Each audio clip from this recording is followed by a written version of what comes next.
Motivée à l'idée de poursuivre son travail en tant que ministre de la Culture, Rachida Dati s'est confiée avec enthousiasme dans nos colonnes ce jeudi 3 octobre.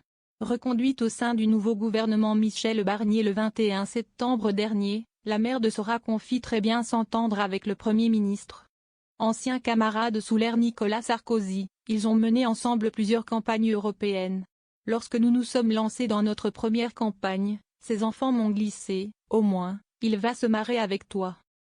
Il est, de fait, très bon public. Si la bourguignonne a deux mecs ils ont des caractères différents, ça a tout de suite fonctionné. Rachida Dati fait partie des rares ministres à conserver son poste.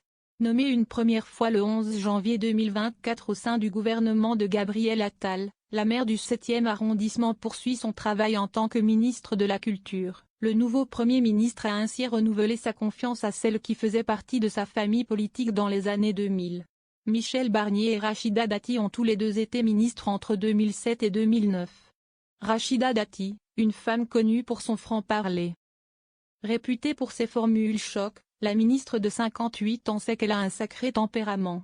Disons qu'il est plus posé que moi, a-t-elle par exemple confié à Gala au sujet du nouveau chef du gouvernement.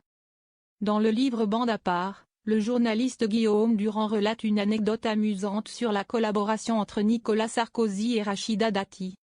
Alors que l'ancien ministre de l'Intérieur la trouvait plutôt timide au départ, il avait été impressionné par son franc-parler lors d'un déplacement dans un quartier difficile. Elle nous accompagne. C'est assez tendu. Un jeune noir, grand, avec une casquette, s'approche de nous, mais je ne l'ai pas vu.